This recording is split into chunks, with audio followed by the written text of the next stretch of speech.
Good morning बच्चों, कैसे हो? खूब बढ़िया पढ़ाई चल रही है। आई होप कि खूब अच्छी चल रही होगी और चलनी भी चाहिए भाई।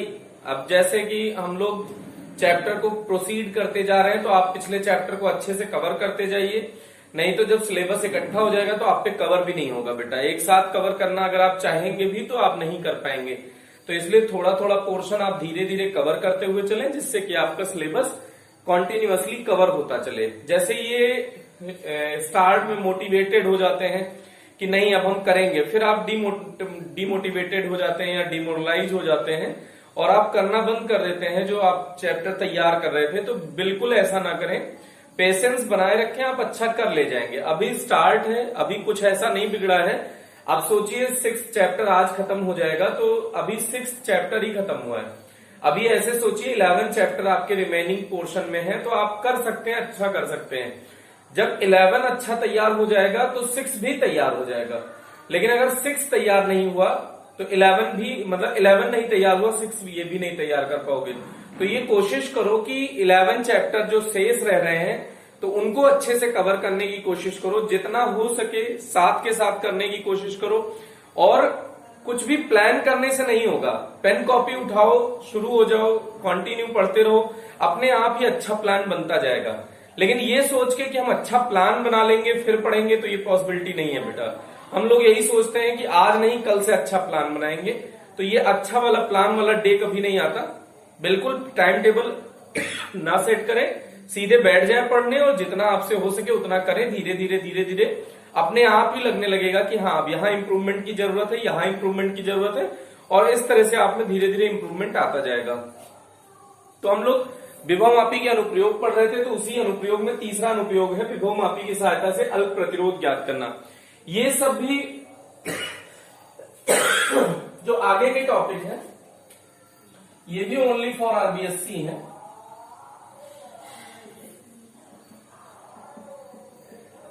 ये आरबीएससी के टॉपिक है, सीबीएसई के जो एनसीईआरटी का पोर्शन है वो खत्म हो चुका है, अब ये सिर्फ आरबीएससी के लिए है। तो इसको देखिएगा तो कैसे ज्ञात किया जाएगा ये देखिएगा। तो सबसे पहले विभव मापी तार ले लीजिए ए बी। अब इसमें प्राथमिक परिपथ आप बना दीजिए, इसमें ईपी लगा दीजिए, कुंजी लगा दीजिए और एक धारा नियंत्रक संयोजित कर दीजिए RH।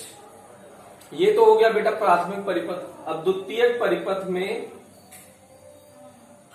एक प्रतिरोध लगा दीजिए, इसके साथ एक अल्प प्रतिरोध लगा दीजिए और यहां से कनेक्शन उठाइए।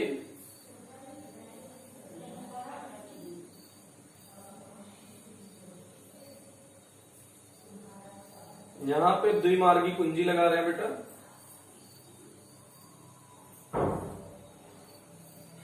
ये द्विमार्गी कुंजी है। अब इसके बाद इससे एक धारा नियंत्रक संयोजित कर दीजिए और एक इससे सेल जिसका ईएमएफ ई है, ये कुंजी एक अन्य लगा दीजिए K' और इससे संयोजित कर दीजिए। तो इस तरह से इसका कनेक्शन हो जाएगा। जब ये कनेक्शन आपका हो जाए तो आप इसको आगे कैसे प्रोसीड करेंगे।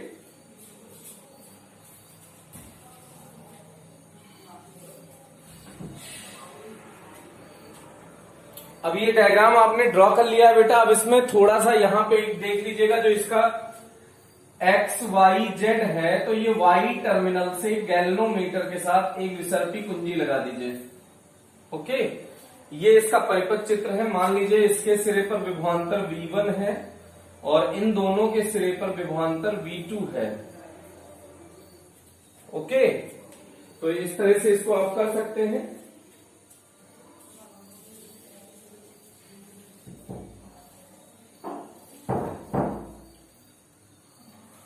तो ये परिपथ चित्र हो गया, ये प्राथमिक परिपथ हो गया, ये द्वितीयक परिपथ हो गया। अब वही कहानी है फिर से। सर्वप्रथम प्राथमिक परिपथ की कुंजी चालू करते हैं, जिससे AB तार विभवमापी परिपथ में आ जाता है। क्या बोला हमने? सर्वप्रथम प्राथमिक परिपथ की कुंजी चालू करते हैं, जिससे AB तार विभवमापी परिपथ में आ जाता है अब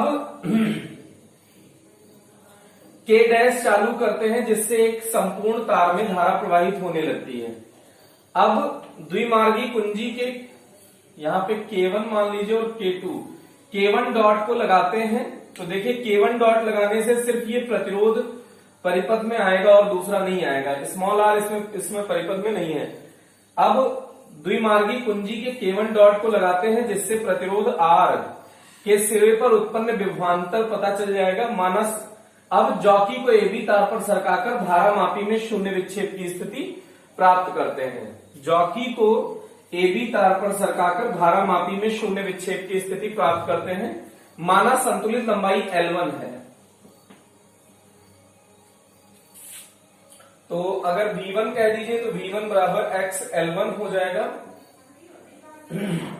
और V1 बराबर अगर प्रतिरोध के रूप में लिखना चाहे तो I R1 XL1, इसको समीकरण 1 कह दीजिए। अब इसके बाद क्या करेंगे, K1 डॉट हटाकर K2 डॉट लगा देते हैं।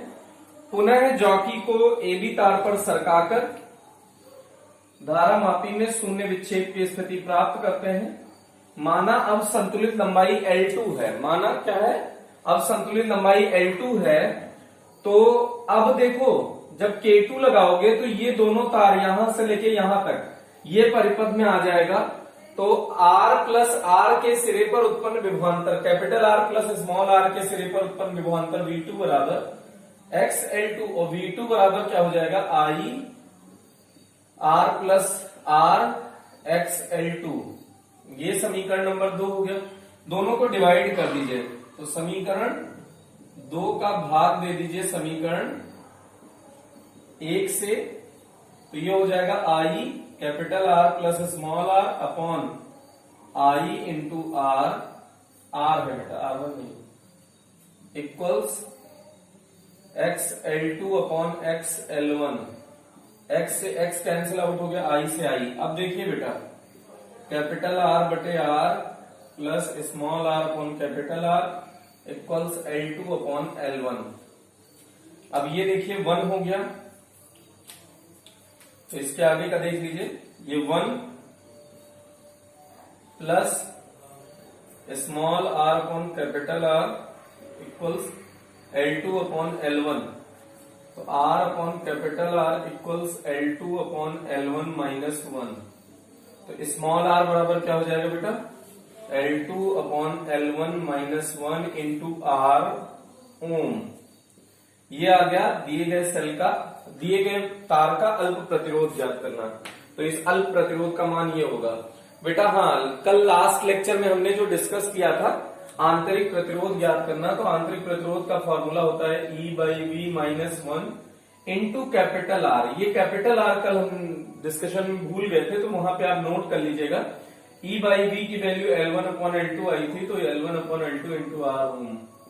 ये आंतरिक प्रतिरोध का कल वाले का डिस्कशन है, आंतरिक प्रतिरोध जब आप ज्ञात कर रहे थे तब का डिस्कशन है। तो इसके बाद इसको देखिएगा बेटा।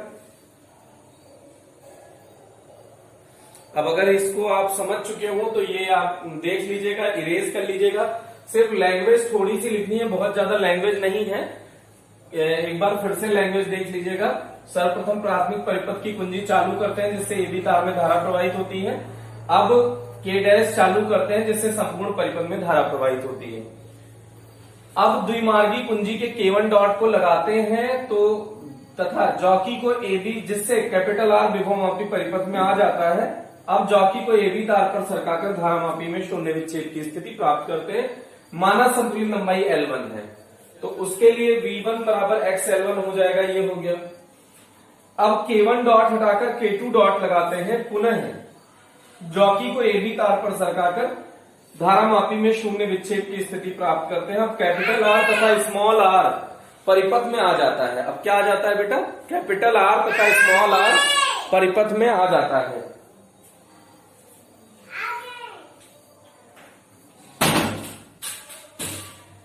अगर कैपिटल R और स्मॉल r विभवमापी परिपथ में आ जाएगा तो अब ये इसके लिए इसके सिरे पर उत्पन्न विभवांतर ये लिख दिया, फिर ये आपने कर लिया। तो इस तरह से ये बहुत ज्यादा भाषा नहीं है, देखने में ये डायग्राम थोड़ा सा हैवी लगता होगा, लेकिन ऐसा कुछ नहीं है। आप इसको एक बार दो बार प्रैक्टिस करेंगे तो आपको समझ में आ जाएगा। ये प्राथमिक परिपथ वाला तो एज इट इज है, बस सेकेंडरी परिपथ में एक ये वाला पोर्शन एक्स्ट्रा जोड़ दिया गया है। अब उसके बाद देखिएगा विभव मापी की सहायता से, या अब अगला टॉपिक हम लोग पढ़ने जा रहे हैं वोल्ट मीटर का असंशोधन। क्या पढ़ने जा रहे हैं बेटा? वोल्ट मीटर का असंशोधन। क्या पढ़ने जा रहे हैं? तो देखिएगा,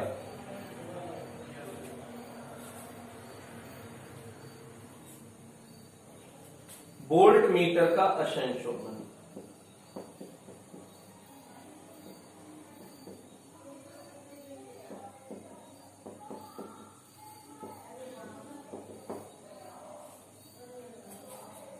अब वोल्ट मीटर का असंशोधन आप देख लीजिएगा तो इसकी परिभाषा क्या है? जैसे आपने देखा था कि वोल्ट मीटर त्रुटिपूर्ण प्रेक्षण देता है। वोल्ट मीटर उतना सही प्रेक्षण नहीं देता जितना विभवमापी देता है। तो वोल्ट मीटर द्वारा प्राप्त त्रुटिपूर्ण प्रेक्षणों की जांच विभवमापी द्वारा प्राप्त सही प्रेक्षणों से करना। फिर से, वोल्ट मीटर द्वारा प्राप्त त्रुटिपूर्ण प्रेक्षणों की जांच विभवमापी द्वारा प्राप्त सही प्रेक्षणों से करना वो वोल्ट मीटर का असंशोधन कहलाता है। तो इसको देख लीजिएगा। फिर उसके बाद ऐसे ही हम लोग अमीटर का असंशोधन भी पढ़ेंगे। तो डायग्राम लगभग सेम है, थोड़ा सा वेरिएशन है। ये फिर से एबी तार आपने ड्रॉ कर लिया, बिना कुछ सोचे समझे प्राथमिक परिपथ तो बना ही दीजिए। ईपी, कुंजी, धारा नियंत्रक। अब यहां पे आपको एक बात ध्यान रखना है कि एक मानक सेल लगा देना है। ईएस क्या है भैया? मानक सेल।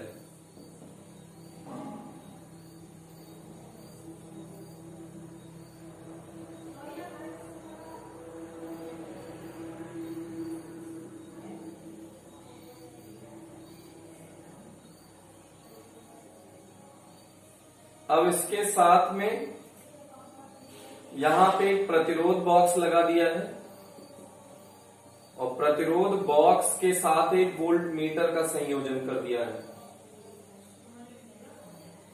ये एक्स वाई जेड द्विमार्गी कुंजी है। यहां K1 डॉट है और ये K2 डॉट है। अब इसी में क्या करिए, एक धारा नियंत्रक RH2 संयोजित कर दीजिए। अब उसके बाद एक सेल यहां और लगा दीजिए E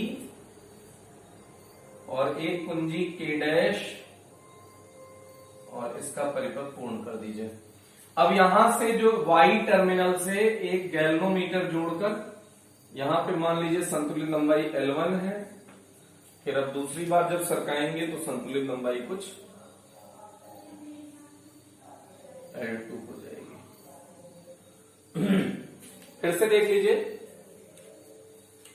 सर्वप्रथम प्राथमिक, इसमें भी वही है, प्राथमिक परिपथ पूर्ण करने के बाद द्वितीयक परिपथ में एक मानक सेल लेते हैं तथा एक प्रतिरोध बॉक्स के समांतर क्रम में वोल्ट मीटर संयोजित करके उसके साथ एक अन्य धारा नियंत्रक संयोजित कर देते हैं तथा एक सेल तथा एक कुंजी को द्वितीयक परिपथ में संयोजित कर दिया जाता है।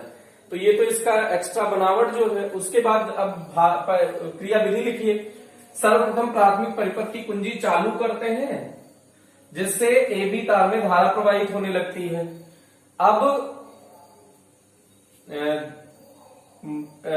द्विमार्गी कुंजी के K1 डॉट को लगाते हैं। द्विमार्गी कुंजी के K1 डॉट को लगाते हैं जिससे मानक सेल विभवमापी परिपथ में आ जाता है।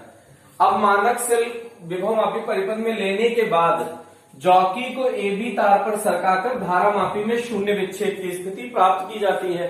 माना संतुलित लंबाई L1 है तो ES बराबर XL1। ES बराबर क्या हो जाएगा बेटा? XL1। अब X बराबर ES अपॉन L1। अब यहां से विभव प्रवणता का मान ज्ञात किया जाता है। यही विभव मापी का मानकीकरण है। अगर यहां X का मान ज्ञात कर लिया जाए, ES पता है, L पता है, L1। तो अगर यहां से x की वैल्यू पता कर ली जाए तो यही तो विभवमापी का मानकीकरण होता है। अब देखिएगा K1 डॉट हटाकर K डैश डॉट लगाते हैं। तो K डैश डॉट, ध्यान दीजिएगा अभी K2 नहीं लगाया है, K डैश डॉट लगाते हैं, ये डॉट लगा देते हैं, तो जिससे द्वितीयक परिपथ में आरबी के सिरों से तथा आरबी से एक निश्चित मान का प्रतिरोध निकाल लेते हैं। निश्चित मान का प्रतिरोध, आरबी से एक निश्चित मान का प्रतिरोध निकाल लेते हैं।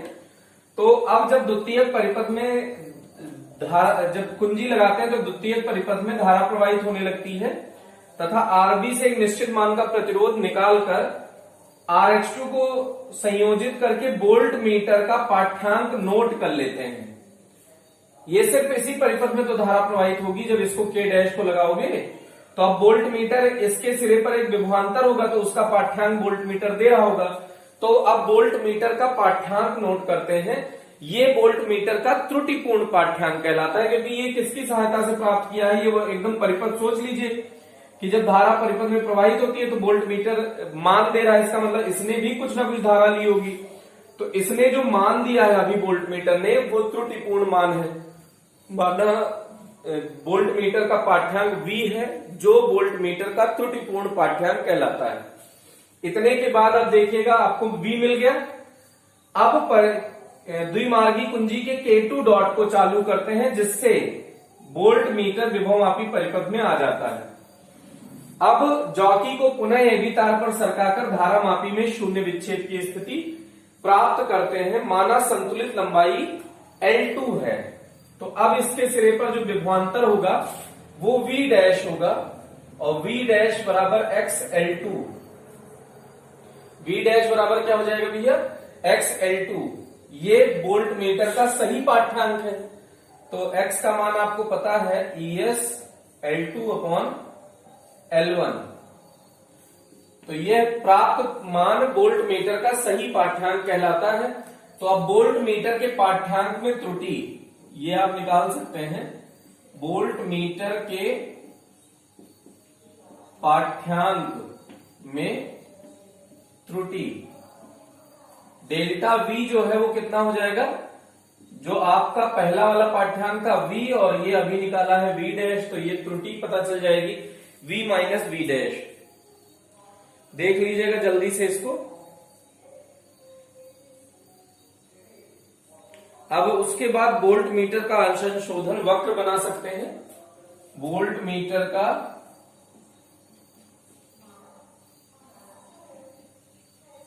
अंशशोधन वक्र। अब ये वक्र जो बनाया है ये V और delta V minus V dash है। त्रुटिपूर्ण पाठ्यांक और पाठ्यांक के अंतर को, वास्तविक पाठ्यांक और त्रुटिपूर्ण पाठ्यांक का अंतर डेल्टा V में ग्राफ बनाए हैं। तो ये मान लो कि 0.2, 0.4, 0.6, 0.8 ऐसे हमने 1 ऐसे इस पे, तो ये आएगा जिग जैग कुछ आता है ऐसा करके।